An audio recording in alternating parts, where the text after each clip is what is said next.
అందరికీ నమస్కారం. Commissionerate of college education వారి జాబ్ పోర్టల్‌కి స్వాగతం. ఇంతకుముందు వీడియోస్‌లో మనం ఒక ఎంప్లాయర్ ఎలా రిజిస్టర్ అవ్వాలి, అలానే ఎంప్లాయీ రిజిస్ట్రేషన్ తర్వాత ఎలా యాక్టివేట్ చేయించుకోవాలి, తర్వాత జాబ్ వేకెన్సీస్ ఎలా పోస్ట్ చేయాలి, డేట్స్‌ని, వెన్యూస్‌ని ఎలా ఫైనలైజ్ చేయాలో చూడటం జరిగింది. ఇక ఈ వీడియోలో మనం ఎంప్లాయర్ వేకెన్సీస్ పోస్ట్ చేసిన తర్వాత స్టూడెంట్స్ ఏ విధంగా అప్లై చేసుకోవాలి, అలానే కాలేజ్ లెవెల్లో ప్రిన్సిపల్స్ ఏ విధంగా స్టూడెంట్స్ని ట్రాక్ చేయాలి, ట్రాకింగ్ ఇన్ ద సెన్స్ అసలు స్టూడెంట్ జాబ్ డ్రైవ్కి అటెండ్ అయ్యారా లేదా, అటెండ్ అయితే వాళ్ళని ఎలా మార్క్ చేయాలి, ఒకవేళ స్టూడెంట్ కనుక సెలెక్ట్ అయితే వాళ్ళకి వచ్చినటువంటి ఆఫర్ లెటర్ని ఎలా మనం పోర్టల్ అప్డేట్ చేయాలనేది ఈ వీడియోలో చూద్దాం. మనం ముందుగా ఒక స్టూడెంట్ ఎప్పుడైతే ఒక జాబ్ డ్రైవ్కి అటెండ్ అవ్వాలనుకుంటున్నారో ఎలా అప్లై చేయాలి పోర్టల్లో. సో ఎప్పుడైతే మనం పోర్టల్ ల్యాండింగ్ పేజ్కి వస్తామో దీంట్లో మనకి స్టూడెంట్ లాగిన్ అనే ఒక ఆప్షన్ ఉంటుంది. సో దీని మీద క్లిక్ చేస్తే స్టూడెంట్ ఈ విధంగా మనకి ఒక లాగిన్ పేజ్ ఓపెన్ అవుతుంది. సో దీంట్లో స్టూడెంట్ తన OMDC నంబర్ను ఉపయోగించి లాగిన్ అవ్వచ్చు. ఫర్ ఎగ్జాంపుల్ నేను ఒక స్టూడెంట్కి లాగిన్ అవుతున్నాను.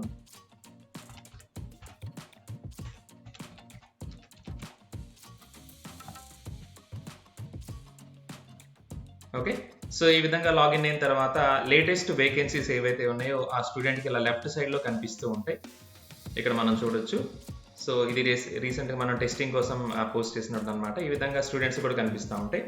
నెట్వర్క్ అడ్మినిస్ట్రేటర్, సో ఎక్కడెక్కడ మనకి ఏ కంపెనీ ఆఫర్ చేస్తుంది, వాళ్ళకి కావాల్సిన స్కిల్స్ ఏంటి, సో ఏ డేట్న ఎక్కడ జరగబోతుంది అనేది మొత్తం ఇన్ఫర్మేషన్ స్టూడెంట్కి విజిబుల్లో ఉంటుంది.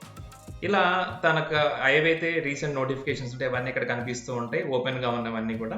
సో స్టూడెంట్ ఏవైతే తనకు నచ్చింది, తన క్వాలిఫికేషన్ తగ్గింది అనుకుంటారో దానికి అప్లై చేయొచ్చు. సో నేను ఇప్పుడు తీసుకున్నటువంటి స్టూడెంట్ కంప్యూటర్ సైన్స్ స్టూడెంట్ కాబట్టి నెట్వర్క్ అడ్మినిస్ట్రేటర్ ఇది సూటబుల్ అనుకుంటే కనుక సో ఈ జాబ్ వేకెన్సీ మీద క్లిక్ చేస్తే ఈ విధంగా మనకు ఓపెన్ అవుతుంది. సో దాని గురించి కంప్లీట్ డీటెయిల్స్ అంటే పొజిషన్ ఏంటి, అలానే నెక్స్ట్ ఏ కంపెనీ, నెక్స్ట్ వాళ్ళకి కావాల్సిన స్కిల్స్ ఏంటి, నెక్స్ట్ ఎన్ని పొజిషన్ ఉన్నాయి, శాలరీ ఎంత, ఎక్కడ వర్క్ చేయాలి, ఈ డీటెయిల్స్ మొత్తం మనకి ఇక్కడ కనిపిస్తూ ఉంటాయి. రైట్, నెక్స్ట్ ఇప్పుడు స్టూడెంట్ అటెండ్ అవ్వాలనుకుంటే దీని కనుక అప్లై చేయాలి అనుకుంటే కనుక సో వెన్యూ లిస్ట్ ఇక్కడ మనకు కనిపిస్తూ ఉంటుంది. ఈ వెన్యూలో ఎక్కడెక్కడైతే వాళ్ళు జాబ్ డ్రైవ్స్ కండక్ట్ చేస్తున్న కంపెనీ వాళ్ళు ఆ వెన్యూస్ అని ఇక్కడ కనిపిస్తూ ఉంటాయి. సో ఏదైతే స్టూడెంట్కి దగ్గరగా ఉంది తను అటెండ్ అవ్వాలనుకుంటారో ఆ వెన్యూని సెలెక్ట్ చేసుకొని ఇక్కడ కనిపిస్తూ ఉంటుంది అప్లై నౌ. సో ఈ అప్లై నౌ అనే బటన్ని క్లిక్ చేయాలి స్టూడెంట్. క్లిక్ చేసినప్పుడు are you sure to apply for this position, okay okay. So ఈ విధంగా మనకి అప్లై అయిపోతుంది. సో ఒకసారి మనం రిఫ్రెష్ అయితే కనుక మీరు చూడొచ్చు, పేజ్ రిఫ్రెష్ అయింది. సో నెట్వర్క్ అడ్మినిస్ట్రేటర్ జాబ్కి అప్లైడ్ ఇక్కడ మీరు గమనించవచ్చు, అప్లైడ్ ఇప్పుడే మనం అప్లై చేసాం కదా, అప్లైడ్ అనమాట. సో ఈ స్టూడెంట్ అప్లై చేసేసారు. రైట్, అదేవిధంగా ఇదే కాలేజీకి సంబంధించిన ఇంకొక స్టూడెంట్ చేత కూడా మనం అప్లై చేద్దాము. సో ఈ విధంగా అంటే ముందు వాళ్ళ OMDC నెంబర్తో ఇక్కడ వాళ్ళు లాగిన్ అవుతారు.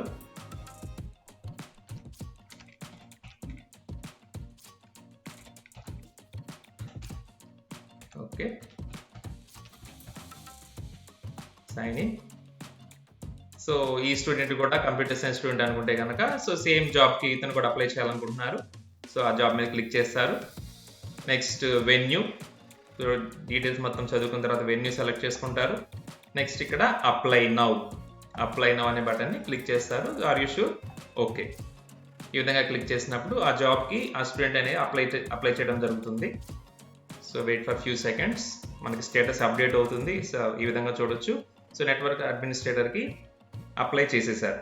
ఓకే, సో ఈ సినారియోలో మనం ఏంటంటే ఇద్దరు స్టూడెంట్స్తో అప్లై చేయించాము and both of the student belongs to same college. Okay, so ఇది మనకి స్టూడెంట్ లెవెల్ నుంచి అంటే వాళ్ళ స్టూడెంట్ లాగిన్ అయిన తర్వాత వాళ్ళ లేటెస్ట్ వేకెన్సీస్ అన్ని కూడా లెఫ్ట్ సైడ్ కనిపిస్తూ ఉంటాయి. వాళ్ళు క్లిక్ చేసి వాటి మీద అప్లై చేసుకోవచ్చు. నెక్స్ట్ అప్లై చేసిన తర్వాత ఆ డ్రైవ్ రోజు వాళ్ళు ఆ వెన్యూకి వెళ్తారు, అక్కడ వాళ్ళు అటెండ్ అవుతారు. మేబీ వాళ్ళు అక్కడ సెలెక్ట్ అవటము, షార్ట్ లిస్ట్ అవటం, ఏదో ఒక స్టేటస్ వాళ్ళకి వచ్చేస్తుంది. అంటే అటెండ్ అయిన తర్వాత వాళ్ళు ఇంటర్వ్యూ ఫేస్ చేయడం కానీ ఎగ్జామ్ రాయటం కానీ అయిపోయిన తర్వాత వాళ్ళు సెలెక్ట్ అవ్వచ్చు. ఓకే, సో ఇది యాక్చువల్గా ఈ స్టేటస్ అప్డేషన్ అనేది మన ఎంప్లాయర్ కూడా ఇవ్వడం జరిగింది. అయితే అంతమంది స్టూడెంట్స్ మీద ఎంప్లాయ్ చేయడం అనేది కష్టం కాబట్టి మనం ప్రిన్సిపల్ లాగిన్లో కూడా ఈ ప్రొవిజన్ ఇచ్చామన్నమాట. అంటే ఏదైనా ఒక డ్రైవ్కి మన స్టూడెంట్స్ అంటే మన కాలేజ్ స్టూడెంట్స్ అటెండ్ అయినప్పుడు వాళ్ళ స్టేటస్ ఏంటి, whether they are attended or not, ఒకవేళ అటెండ్ అయ్యి సెలెక్ట్ అయితే వాళ్ళకి ఆఫర్ లెటర్స్ వస్తే దాన్ని మనం ఎలా అప్డేట్ చేసుకోవాలనేది ఇప్పుడు చూద్దాము. సో ఈ ఇద్దరు స్టూడెంట్స్ కూడా సపోజ్ డ్రైవ్కి అటు వెళ్ళారు అనుకుందాం. ఓకే, సో ప్రిన్సిపల్ లాగిన్లో నేను ఇక్కడ క్లిక్ చేస్తున్నాను. ఓకే, సో మీకు ఇచ్చినటువంటి లాగిన్స్ ద్వారా మీరు సైన్ ఇన్ అవుతారు. రైట్, ఈ విధంగా మనకి డాష్ బోర్డ్ కనిపిస్తూ ఉంటుంది అనమాట. సో ఈ డాష్ బోర్డ్లో ఇప్పుడు మనం చూడాల్సింది ఏంటంటే మన పిల్లలు డ్రైవ్కి అటెండ్ అయ్యారు. ఇద్దరు పిల్లలతో మనం అప్లై చేయించాము. ఆ ఇద్దరు పిల్లలు మనం ఇప్పుడు వాళ్ళు ఇద్దరు కూడా డ్రైవ్కి వెళ్ళారా లేదా మనం చూడాలి. సపోజ్ మన కాలేజ్ నుంచి ఈ పిల్లల్ని తీసుకెళ్ళడానికి ఏదో ఒక ప్లేస్మెంట్ ఆఫీసర్ కానీ లేకపోతే వాళ్ళ మెంటర్స్ కానీ ఎవరో ఒకరు సపోర్ట్తో వాళ్ళు వెళ్తారు. సో వాళ్ళు అక్కడ ఇంటర్వ్యూస్కి అటెండ్ అయినప్పుడు వాళ్ళ అటెండెన్స్ అనేది వాళ్ళు ఫిజికల్గా తీసుకుంటారు. అంటే ఈ స్టూడెంట్ వచ్చారు ఇక్కడ అటెండ్ అయ్యారు, ఈ స్టూడెంట్ వచ్చారు ఇక్కడ అటెండ్ అయ్యారు వాళ్ళు తీసుకుంటారు. అలా ఫిజికల్గా తీసుకున్నటువంటి అటెండెన్స్ని మనం ఇప్పుడు పోర్టల్ అప్డేట్ చేయాలి. ఏ విధంగా అంటే ప్రిన్సిపల్ లాగిన్ అయిన తర్వాత ఇక్కడ మనకి సెర్చ్ ఆప్షన్ ఉంటుంది. సో సెర్చ్ మెనూలో కనుక మీరు చూస్తే దీన్ని క్లిక్ చేస్తే యాడ్ జాబ్ అటెండెడ్ స్టూడెంట్స్ ఇక్కడ ఉంటుంది. మనకి యాడ్ జాబ్ అటెండెడ్ స్టూడెంట్స్ ఈ ఆప్షన్ మీద మీరు క్లిక్ చేస్తే ఓకే, సో ఈ విధంగా మనకి ఒక సెర్చ్ స్టూడెంట్స్ ఆప్షన్ కనిపిస్తూ ఉంటుంది. పొజిషన్ టైటిల్ మనం సెలెక్ట్ చేసుకోవాలి. ఆల్రెడీ మనం చూసాము ఆ ఇద్దరు స్టూడెంట్స్ కూడా మనకి ఈ నెట్వర్క్ అడ్మినిస్ట్రేటర్ దానికి అప్లై చేస్తున్నారు. So search for network administrator మీరు ఇక్కడ చూడొచ్చు. ఇద్దరు స్టూడెంట్స్ మనం ఇందాక అప్లై చేసాం కదా, ఇద్దరు స్టూడెంట్స్ డీటెయిల్స్ ఇక్కడ వచ్చినాయి. అయితే ఇద్దరిలో ఒక స్టూడెంట్ అటెండ్ అయ్యారు, ఒకళ్ళు అటెండ్ అవ్వలేదు. ఇలా మనం ఫిజికల్గా మన దగ్గర ఉంటుంది, దాన్ని ఎలా అప్డేట్ చేసుకోవాలి. ఫర్ ఎగ్జాంపుల్ ఈ ఫస్ట్ స్టూడెంట్ అటెండ్ అయ్యారు అనుకోండి. ఓకే, సో ఇక్కడ అప్డేట్ అటెండ్ స్టేటస్ ఇది ఉంది కదా, ఈ ఆప్షన్ మీద ఒకసారి మీరు క్లిక్ చేస్తే ఈ ఫస్ట్ స్టూడెంట్ అటెండ్ అయ్యారు. ఓకే, ఒక పాపప్ వస్తుంది, ఓకే కొట్టేసేయండి. Status updated successfully, please wait. Okay, position title ఇందాకట్లానే మనం నెట్వర్క్ అడ్మినిస్ట్రేటర్ ఉంది కదా, సో నెట్వర్క్ అడ్మినిస్ట్రేటర్ సెలెక్ట్ చేసుకుంటాం, సెర్చ్ కొడతాం. కొట్టిన తర్వాత మనకి ఎవరైతే ఇక్కడ మీరు చూడొచ్చు. So first student attended status చూసారా, అటెండెడ్. సో ఇక్కడ సెకండ్ స్టూడెంట్ మనకి అటెండ్ అవ్వలేదు, అప్లై చేశారు కానీ అటెండ్ అవ్వలేదు. సో అటెండ్ అవ్వకపోతే మనం ఈ అటెండెన్స్ ఇవ్వం. ఎలాగైతే మనం ఫిజికల్గా తీసుకుంటాం అదేవిధంగా ఇక్కడ కూడా స్టూడెంట్స్ అందరూ అప్లై చేయొచ్చు, కానీ వాళ్ళలో ఎవరైతే అటెండ్ అయ్యారో డ్రైవ్కి వాళ్ళని మాత్రమే మనం స్టేటస్ అప్డేట్ చేయాలి. అప్లై చేసిన వాళ్ళు కనుక అటెండ్ అవ్వకపోతే మనం వాళ్ళ స్టేటస్ని అప్డేట్ చేయకూడదు. సో ఇక్కడ మీకు ఎగ్జాంపుల్ కోసం నేను ఇద్దరు స్టూడెంట్స్తో అప్లై చేయించాను, ఒకళ్ళు అటెండ్ అయ్యారు, ఇంకొకళ్ళు అటెండ్ అవ్వలేదు. సో మనం వాళ్ళకి స్టేటస్ ఏమి అప్డేట్ చేసి అలా వదిలేస్తాం. రైట్, నెక్స్ట్ ఇప్పుడు ఈ అటెండ్ అయిన స్టూడెంట్ అంటే ఎవరైతే స్టూడెంట్స్ అటెండ్ అవుతారో వాళ్ళు అక్కడ జరిగే ప్రాసెస్ ప్రకారంగా రిటర్న్ టెస్ట్ కానివ్వండి, ఇంటర్వ్యూస్ కానివ్వండి ఫేస్ చేస్తారు. Maybe they got selected. So select అయిన తర్వాత వాళ్ళకి ఖచ్చితంగా ఆఫర్ లెటర్ ఇస్తారు. ఓకే, సో ఆఫర్ లెటర్ని మనం వాళ్ళకి ఈ పోర్టల్ అప్డేట్ చేసుకోవాలి. ఎలా అప్డేట్ చేసుకోవాలి? సో ఎవరైతే ఇక్కడ మన స్టూడెంట్ అటెండ్ అయ్యి సెలెక్ట్ అనుకుంటామో వాళ్ళ ఓఎండిసి నెంబర్ని మీకు తీసుకోండి, జస్ట్ కాపీ చేసుకోండి. సో డాష్ బోర్డ్కి వెళ్ళిపోండి. సో ఇక్కడ మనకి list of students are applied ఇక్కడ ఉంటుంది కదా, సో దేని ఒక ఆప్షన్ మీద మీరు సెలెక్ట్ చేసుకోవచ్చు. సో ఇక్కడ సెలెక్ట్ చేసుకున్న తర్వాత మీకు ఇలా ఒక సెర్చ్ ఆప్షన్ వస్తుంది. ఇక్కడ ఎవరైతే మన స్టూడెంట్ సెలెక్ట్ అయ్యారో వాళ్ళ ఓఎండిసి నెంబర్ ప్లేస్ చేసి, సో వాళ్ళు జనరల్గా మనకి పోర్టల్లో 1 జనవరి అలా ఎప్పుడైతే రిజిస్ట్రేషన్ ఫ్రమ్ 2 డేట్స్ పెట్టుకోండి. ఇది మాత్రం 1 వీక్ ఉంటుంది. సో మీరు బెటర్ రిజిస్ట్రేషన్ వాళ్ళు ఎప్పుడైతే మీరు చేయించారో సిజే పోర్టల్ ఆ డేట్ స్టార్టింగ్ డేట్ పెట్టుకుంటే బెటర్. సో జాబ్ సీకర్ అంటే ఎవరైతే మనం సెలెక్ట్ అయ్యారో వాళ్ళ రిజిస్ట్రేషన్ నెంబర్ ఇక్కడ ఇస్తాము, ఇచ్చి సెర్చ్ కొట్టేయండి. ఓకే, సో ఈజీగా మనం వాళ్ళని ఐడెంటిఫై చేయడానికి అనమాట. ఎందుకంటే మన పోర్టల్లో చాలా మంది స్టూడెంట్స్ రిజిస్టర్ ఉంటారు కాబట్టి వాళ్ళల్లో ఒక పర్టికులర్ స్టూడెంట్ ఎవరైతే సెలెక్ట్ అయ్యారో వాళ్ళని ఇలా మనం ఫెచ్ చేయొచ్చు. ఓకే, సో ఇలా వచ్చిన తర్వాత మనం ఇక్కడ చూడొచ్చు status submitted, add offer letter ఇక్కడ మనకు ఆప్షన్ కనిపిస్తూ ఉంటుంది. సో ఆ స్టూడెంట్ కనుక సెలెక్ట్ అయ్యి ఆ స్టూడెంట్ కనుక ఆఫర్ లెటర్ కనుక వాళ్ళు ప్రొవైడ్ చేస్తే ఆఫర్ లెటర్ మనం ఇక్కడ అప్లోడ్ చేసుకోవచ్చు. ఎలా చేసుకోవాలంటే ఇక్కడ యాడ్ ఆఫర్ లెటర్ ఉంది కదా, జస్ట్ హైపర్ లింక్ మీద క్లిక్ చేస్తే మీకు ఒక పాపప్ వస్తుంది. ఇక్కడ స్టూడెంట్ ఏ జాబ్కి సెలెక్ట్ అయ్యారు ఆ జాబ్ని ఇక్కడ మీరు సెలెక్ట్ చేసుకోండి.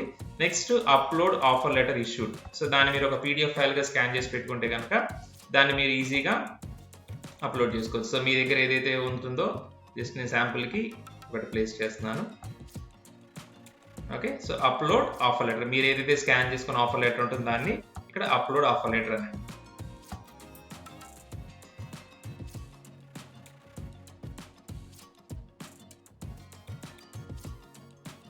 Okay. So application status updated successfully అని చెప్పి మీరు ఇక్కడ చూడొచ్చు. ఆఫర్ లెటర్ ఏదైతే ఉంటుందో ఆఫర్ లెటర్ ఇక్కడ మనకి విజిబుల్లోకి వస్తుంది అనమాట. రైట్. సో ఇప్పుడు ఆఫర్ లెటర్ మనం కావాలంటే తర్వాత క్లిక్ చేసి మనకు ఓపెన్ అవుతుంది.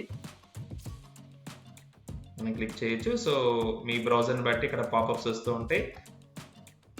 సో పాపప్ బ్లాక్ కానివ్వకుండా మీరు అలో చేయాలి. క్లిక్ చేస్తే ఆ స్టూడెంట్ యొక్క ఆఫర్ లెటర్ మనకి ఓపెన్ అవుతుంది అనమాట. ఓకే. నేను జస్ట్ శాంపుల్కి ఒక ఫైల్ పెట్టడం జరిగింది. సో ఆఫర్ లెటర్ మనకి ఇక్కడ ఓపెన్ అవుతుంది అనమాట. సో ఈ విధంగా మీ కాలేజీకి సంబంధించి ఎంతమంది స్టూడెంట్స్ అయితే ఈ డ్రైవ్స్కి జాబ్ ఫెయిర్స్కి అటెండ్ అవుతూ ఉంటారో వాళ్ళందరికీ కూడా మీరు అటెండెన్స్ మార్క్ చేయొచ్చు. అదేవిధంగా మీ కాలేజ్ లాగిన్ పోర్టల్ నుంచి ఎవరైతే స్టూడెంట్స్ సెలెక్ట్ అయ్యారో వాళ్ళందరికీ కూడా మీరు ఆఫర్ లెటర్స్ ఇక్కడ నుంచి అప్లోడ్ చేసుకోవచ్చు. ఈ విధంగా మీరు ప్రతి డ్రైవ్కి కనుక కరెక్ట్గా చేసుకుంటే, అంటే స్టూడెంట్స్ అటెండెన్స్ స్టూడెంట్స్ని అలానే ఎవరైతే సెలెక్ట్ అయ్యారో ఆ స్టూడెంట్స్ యొక్క ఆఫర్ లెటర్స్ మీరు అప్లోడ్ చేసుకుంటూ ఉంటే తర్వాత మీ రికార్డ్ పర్పస్కి అలానే డాష్ బోర్డ్లో మీ స్టేటస్ పర్పస్ కూడా చాలా ఈజీగా ఉంటుంది ఇది. సో ఎప్పటికప్పుడు మీరు ఫిజికల్గా తీసుకున్న అటెండెన్స్ని ఈ విధంగా మార్క్ చేయొచ్చు. ఈ సెర్చ్ ఆప్షన్ మీకు కనిపిస్తూ ఉంటుంది. యాడ్ జాబ్ అటెండెన్స్ స్టూడెంట్స్ ద్వారా మీరు మార్క్ చేయొచ్చు. అలానే అటెండెన్స్ స్టూడెంట్స్ సంబంధించి ఎవరైతే సెలెక్ట్ అయ్యారో వాళ్ళ ఆఫర్ లెటర్స్ మీరు అప్లోడ్ చేసుకోవచ్చు. ఓకే. సో ఈ విధంగా మనకి కాలేజెస్ లెవెల్లో ప్రిన్సిపల్ లాగిన్ నుంచి స్టూడెంట్స్ యొక్క అటెండెన్స్ని అలానే వాళ్ళు సెలెక్ట్ అయితే కనుక వాళ్ళ ఆఫర్ లెటర్స్ని మనం అప్లోడ్ చేసుకునే ప్రొవిజన్ మన CGP పోర్టల్లో ఉంది. ఓకే. Thank you.